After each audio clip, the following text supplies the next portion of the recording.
তাওয়াটা বসিয়ে দিয়েছি আর এই হচ্ছে আমার ফাইনাল লেয়ারিং দেখে তো আজকে আমি ফার্স্ট টাইম ট্রাই করব বিরিয়ানি বানানো, চিকেন বিরিয়ানি। তো এটা আমি এর আগে কখনো বানাইনি, বাট রিসেন্টলি এখানে দেখে নাও আমি ড্রাই স্পাইসেস দিয়ে দিয়েছি। এখানে নিয়ে নিয়েছি আমি ড্রাই স্পাইসেস, মানে যেগুলো হোল স্পাইসেস। আর এই যে জল বসিয়ে দিয়েছি, এখানে জলটা গরম। তো এই মিক্সিংয়ের পরের ব্যাপারটাই দেখাচ্ছি। তো এই হচ্ছে বিরিয়ানি, গন্ধটা অসম্ভব ভালো বেরিয়েছে, ট্রাস্ট মি।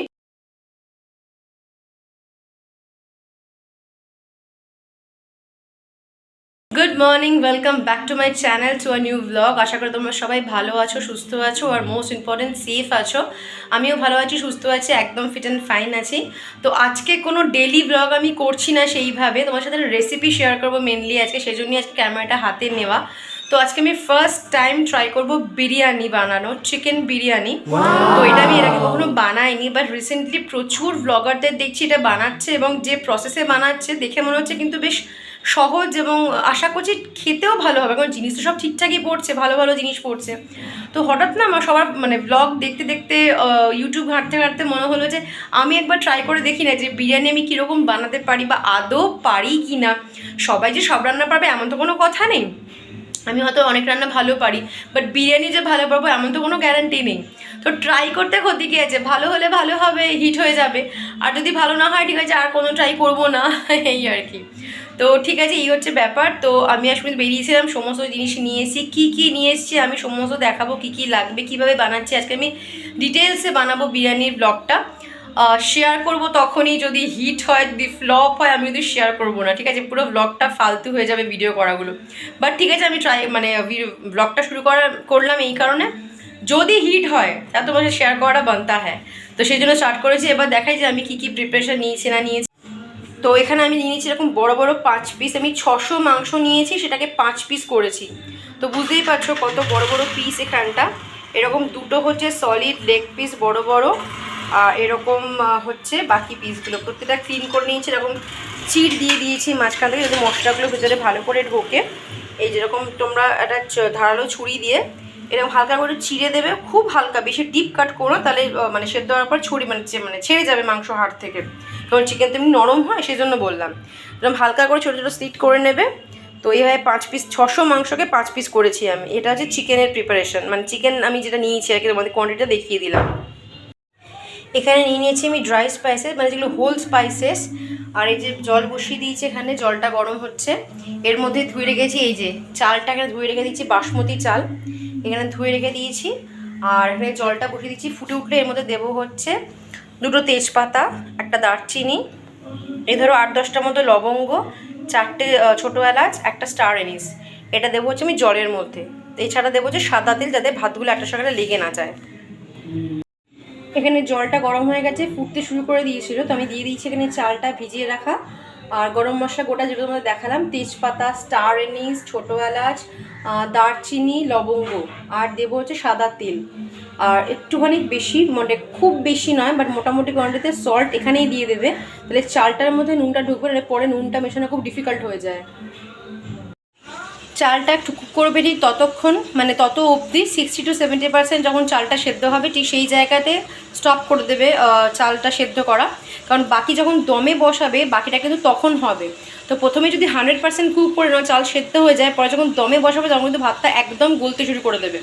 তো সেই জন্য এইখানে যখন চালটা সেদ্ধ করছো ভালো করে বারবার চেক করবে চালটা যেন 60 to 70% ম্যাক্সিমাম কুক হয়, ওখানেই স্টপ করে দেবে, জলটা ঝরিয়ে রেখে দেবে।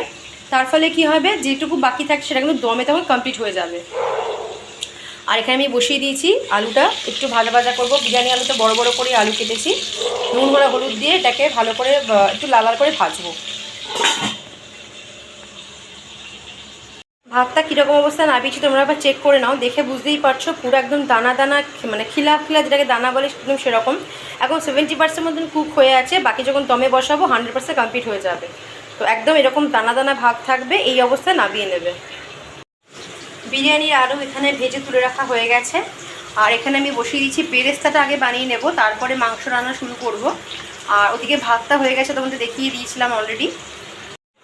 দেখো, শুরুতেই আমি একটা কথা বলে রাখছি, বিরিয়ানি বানানোর আগে তোমাদের অনেকে মনে হতে পারে হয়তো আমি বহুবার বানিয়েছি, বাট না, this is the first time যে আমি বিরিয়ানি ট্রাই করছি। সত্যি কথা বলতে আমাদের বাড়িতে বিরিয়ানি সেইভাবে আমি কাউকে বানাতে দেখিনি। আমার মায়ে কোনোদিনও বিরিয়ানি বানানো ট্রাই করেনি, বাট আমার সেজো মাসি একমাত্র যে বিরিয়ানি বানায়। তোমরা হয়তো বললে ভাববে রেশমি বড্ড বেশি বাড়িয়ে বলছো, এতটা না বললেও হতো, বলো ভালো করে। বাট জেনুইনলি বলছি, রান্না করতে করতে বলছি, মিথ্যে কথা বলবো না, আমি একটু রান্নাঘরে দাঁড়িয়ে আছি।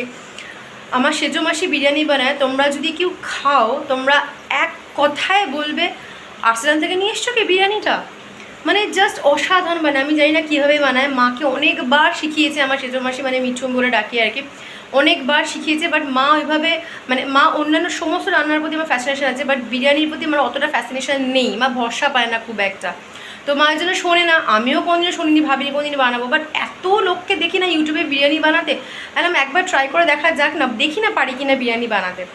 তো সেই জন্য যে চেষ্টা করা, এরকম ব্যাপার কিন্তু নয় যে কোনো একজনের রেসিপি আমি ফলো করছি।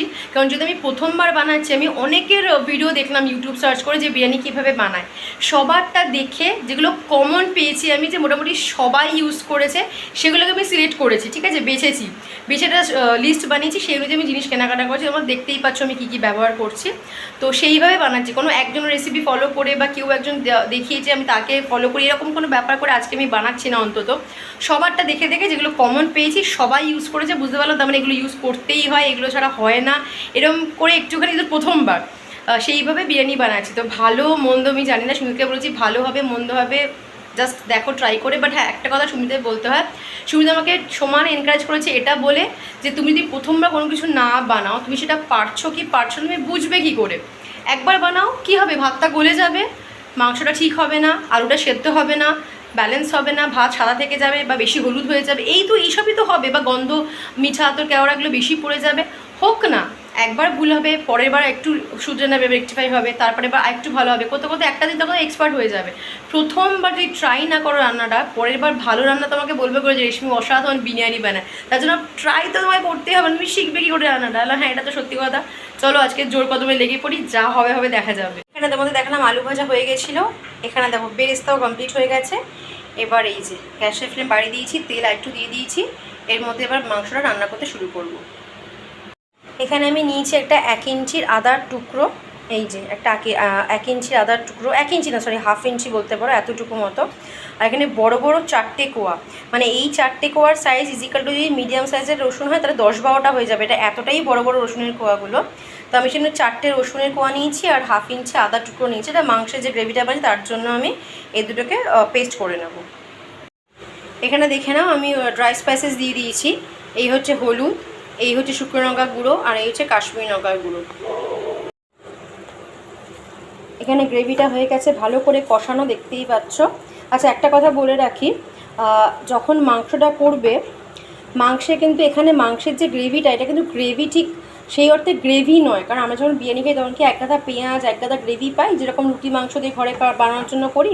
এখানে পেঁয়াজের পরিমাণ হবে কম, আর দেখতে পাচ্ছ কত তেল দিয়েছি, তেলটাই হবে বেশি, তেলের পরিমাণ হবে ম্যাক্সিমাম, আর সেই তুলনায় পেঁয়াজ, এখানে তেলের পরিমাণ হবে বেশি আর পেঁয়াজের পরিমাণ হবে একদম কম।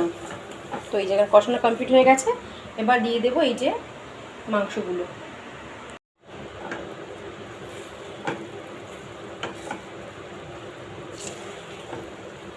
এখানে এবার দিয়ে দিয়েছি এই মাংসের পিসগুলো, এগুলো দিয়ে এবার একটু কষাবো, যেমন মাংস হয় অ্যাকচুয়ালি, শুধু পরিমাণে পেঁয়াজটা একটু কম, বাদ বাকি যেমন আমরা কষা মাংস করি সেরকম, শুধু এখানে মাংসের পেঁয়াজের পরিমাণটা হবে কম আর তেলের পরিমাণটা হবে বেশি, আর কিচ্ছু না। এখানে চিকেন আমার কষানো কমপ্লিট হয়ে গেছে, 2 পিস এখানে রেখেছি লেয়ারিংয়ের, ফার্স্ট লেয়ারিংয়ের জন্য কড়াটা, মানে কড়ার মধ্যে, আর বাকি 3 পিস আমি এখানে তুলে রেখেছি, পরে লেয়ারিংটা উপরে লেয়ারিংটা হবে। এবার একটা ব্যাপার বলি, বিরিয়ানি যখন করব আমি এই কড়াটার মধ্যে করবো, এটা 4 লিটারের কড়া, এটাতে করতে আমার সুবিধা হবে, কিন্তু ডাইরেক্ট আগুনের উপরে কড়া বসাবো না। এই যে গ্যাসটা কোনো অফ আছে, প্রথমে একটা তাওয়া রেখেছি, তাওয়ার উপরে বসাবো হচ্ছে এই কড়াটা, যাতে ডাইরেক্ট হিট কড়ার মধ্যে না যায়, আর নিচের যে প্রথম যে লেয়ারটা, এই যে লেয়ারটা দেখতে পাচ্ছ, এটা ফার্স্ট লেয়ার করবো, যাতে এটা পুড়ে না যায়। যদি ডাইরেক্ট কড়া বসিয়ে দেওয়া হয় তাহলে পুড়ে যাবে, বাট তাওয়ার উপরে বসালে তাওয়াটা হিট হবে, ডাইরেক্ট কিন্তু হিট যাচ্ছে না, এই ফার্স্ট যে লেয়ারটা এটা কিন্তু পুড়বে না, সেই জন্য এখান থেকে শুরু করলাম আমি প্রথমটা। আর এখানে আমি রেডি করে রেখেছি এই যে কেওড়া জল, গোলাপ জল আর মিঠা আতর একটা লিকুইড করে রেখেছি। এখানে ঘিটা মেল্ট করে রেখেছি অলরেডি। বেরেস্তা রেডি, আলু ভাজা রেডি, চিকেন কষা রেডি। এটার মধ্যে ভাত তো আগেই দেখিয়ে দিচ্ছি হয়ে গেছে। আর এখানে দুধের মধ্যে কেসার ভিজিয়ে রেখেছিলাম, সেটাও কমপ্লিট। এবার স্টার্ট করবো লেয়ারিং করা। যেহেতু আমি একা ক্যামেরা করছি, লেয়ারিং করা হয়তো দেখাতে পারছি না, মানে পসিবল না এই মুহূর্তে, বাট বুঝিয়ে দিলাম কী করে কী করব। তো এবার আমি শুরু করবো লেয়ারিং করা। এখানে দেখো গ্যাস একদম লোতে বসিয়ে দিয়েছি। প্রথমে তাওয়া, এই যে তাওয়াটা বসিয়ে দিয়েছি। আর এই হচ্ছে আমার ফাইনাল লেয়ারিং। দেখে বুঝতেই পারছো কীভাবে লেয়ারিংটা করেছি আমি, যেরকমভাবে বললাম এক্স্যাক্টলি সেইভাবেই করেছি। এবার এইভাবে থাকবে ধরো 20 থেকে 25 মিনিট, ঢাকা দিয়ে দেবো। তো এখানে মোটামুটি দমে প্রায় রেখেছিলাম 25 মিনিট মতো, কমপ্লিট হয়ে গেছে। আমার মিক্সিংটাও হয়ে গেছে, বাট ভেরি সরি আমি প্রথম লেয়ারটা দেখাতে পারলাম না, মানে ফিনিশিংটা, যেহেতু মিক্সিং হয়ে গেছে। তো এই মিক্সিংয়ের পরের ব্যাপারটাই দেখাচ্ছি। তো এই হচ্ছে বিরিয়ানি, গন্ধটা অসম্ভব ভালো বেরিয়েছে, ট্রাস্ট মি। খেতে জানি না, বাট হ্যাঁ একটুখানি টেস্ট করে দেখেছি, নুন টুন সব ঠিক আছে।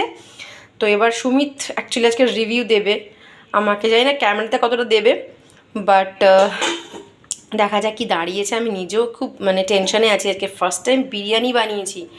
কী যে টেনশানে আমি আছি আমি নিজেই জানি, বাট দেখতে সিরিয়াসলি বলছি ভীষণ সুন্দর হয়েছে, গন্ধটাও ভীষণ ভালো বেরিয়েছে। আর দেখা যাক, স্বাদটা তো ডিপেন্ড করছে। এবার তোমাদের একবার কড়ার তলাটা দেখিয়ে দিচ্ছি, যেহেতু তাওয়াতে বসিয়েছিলাম, বলেছিলাম যে কড়া তলাটা ধরবে না। দেখতে পাচ্ছ সমস্ত খাবার আমার সার্ভ করা হয়ে গেছে। এই যে এখানে আমারটা, সুমিতের এখানে নেওয়া হয়ে গেছে। আর কড়ার এন্ডটা দেখো একবার, নিচের পাটটা দেখো, বেসটা কিন্তু এতটুকু ধরেনি, পুরো পরিষ্কার করা একদম। তো যদি তাওয়ার উপরে বসিয়ে করো তাহলে কিন্তু তলাটা কখনো ধরবে না, পুড়বে না বিরিয়ানি। তো আমারও সেম ব্যাপারই হয়েছে। তো এখানে বিরিয়ানি আমার সার্ভ করা হয়ে গেছে। এই যে বিরিয়ানির আলু, চিকেন, রাইস, এখানেও সেম আমার। তো এবার সুমিত আজকে রিভিউ দেবে, আমি জানি না ক্যামেরাতে দেবে না আমাকে দেবে, বাট আমি বলে দেবো কী হলো না হলো।